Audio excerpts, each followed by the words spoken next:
that would be about the fourth time in the last 2 years.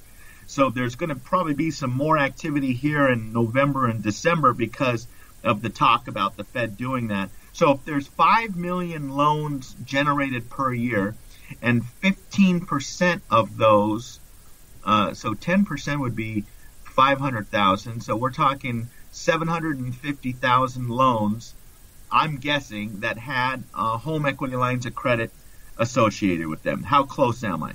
Not that bad. You're actually, and we're not counting, they're only looking at anything that was generated over the last 12 months. So it could be refi as well, taking advantage of those rates. And I don't know how many of those you'd have to eliminate.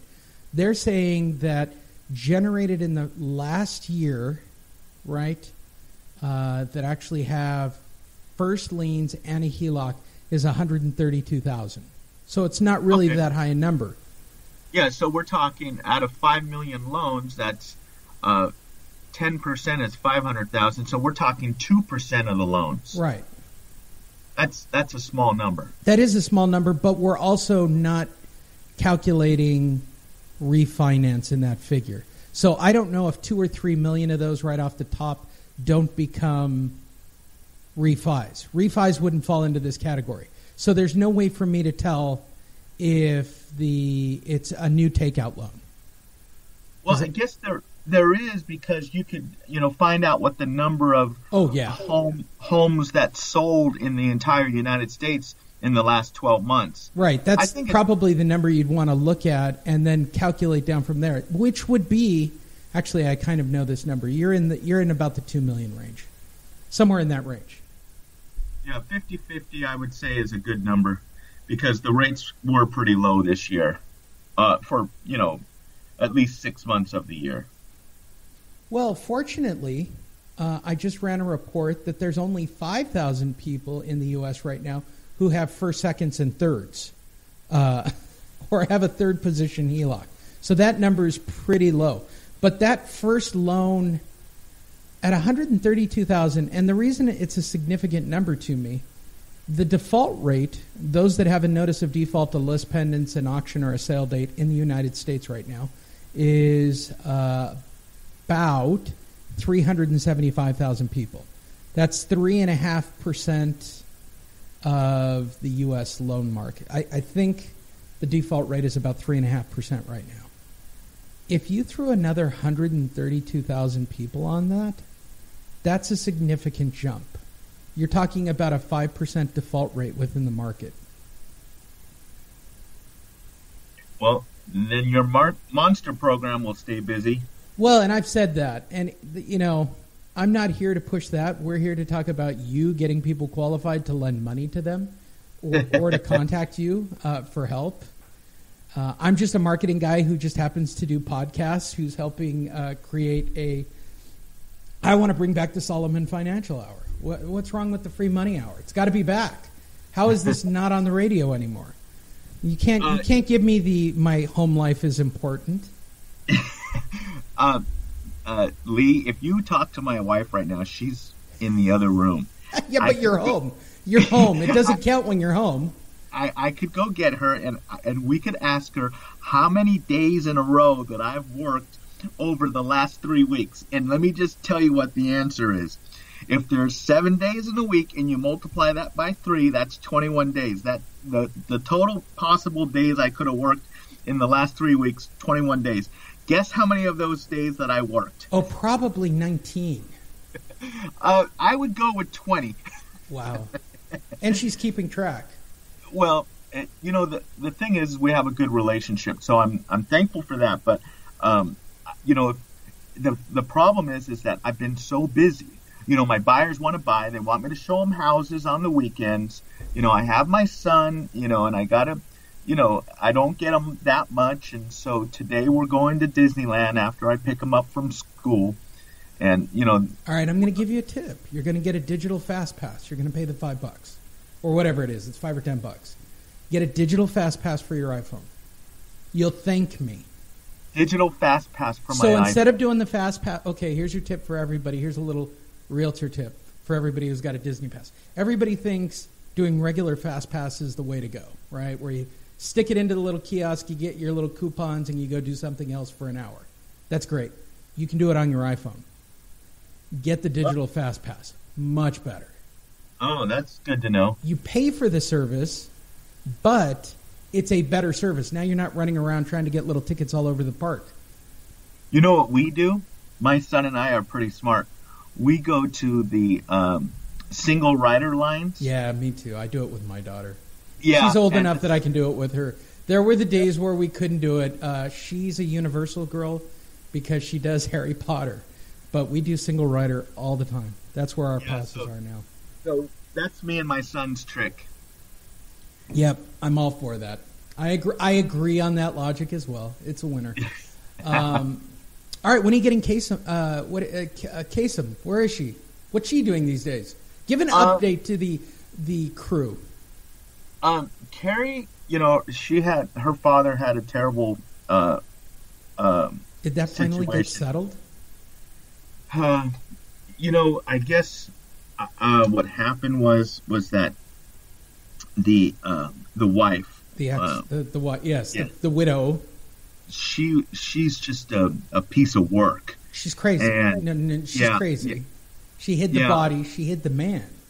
For those of you who don't know, it's well documented on the Howard Stern Show and a lot of other locations. For all the fans of the old Sullivan Radio Hour, or however you were getting it through the emails, we wanted to make sure you guys were all cut up to speed.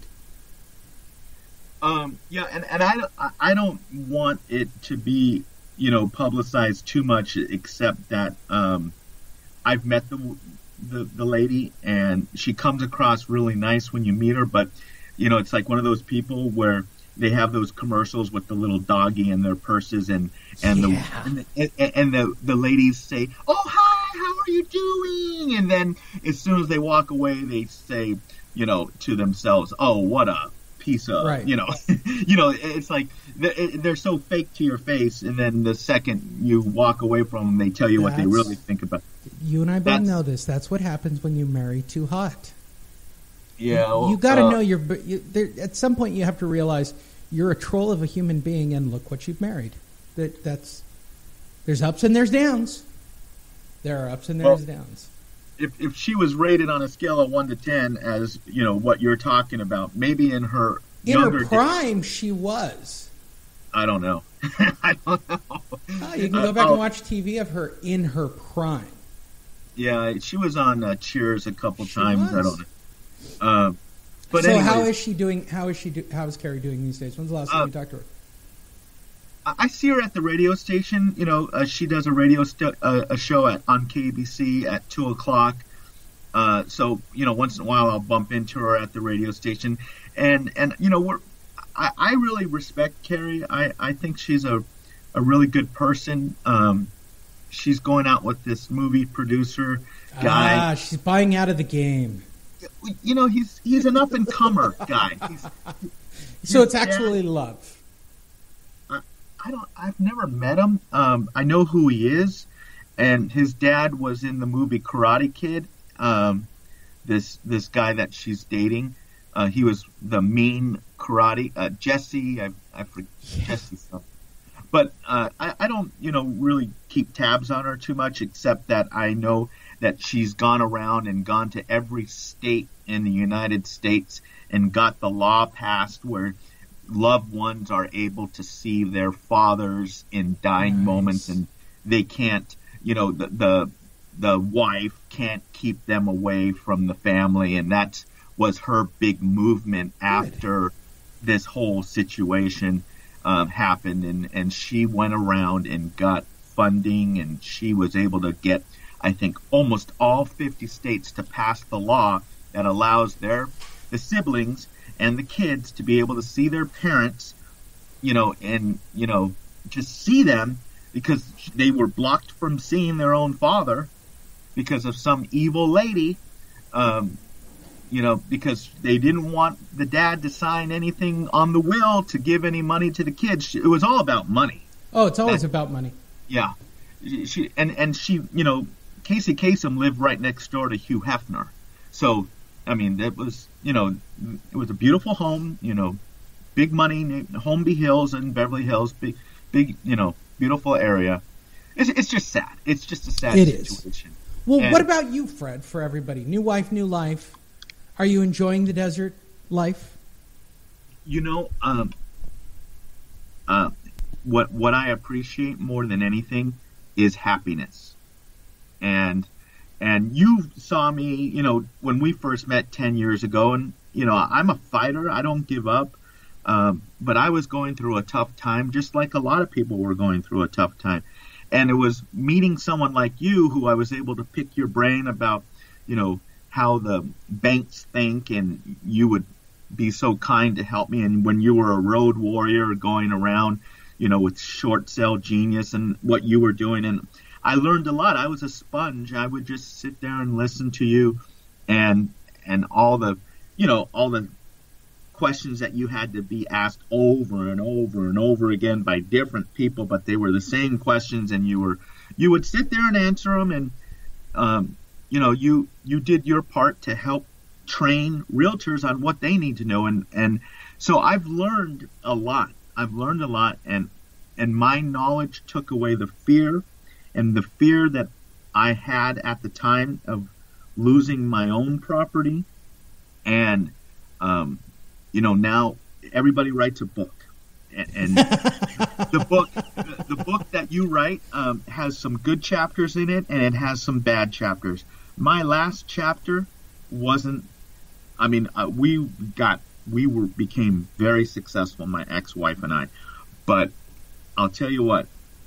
You know what's sad is when you don't trust somebody, and when they lie straight to your face.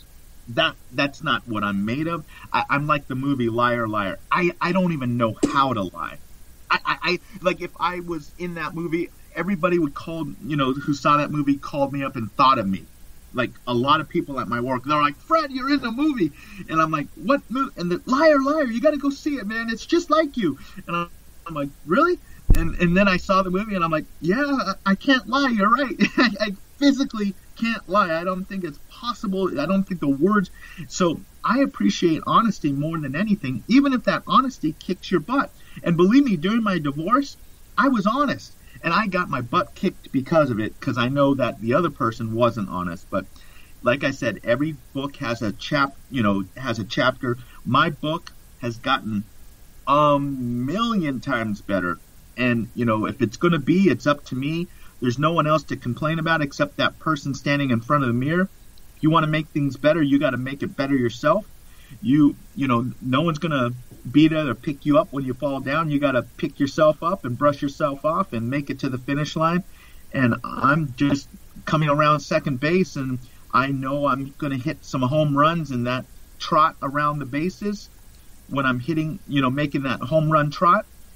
It's just a gratifying feeling, and I love what I do. I have passion for it, and I have the same passion today that I had 27 years ago when I first got in this business, and I wish everybody who is in this business could share that passion that I have, so you can go out, educate people what they need to know and how to make your own life better by helping others. And if you truly have that feeling, you will always be successful. No, I agree. How can people reach you again? I'm at 714-403-7334, 714-403-7334. You can send me a text message. A lot of people, I give out my business cell phone number on my radio show. People think I'm crazy for doing that, but, you know, if you do a good job, you know, my phone calls are very limited. I only have a problem.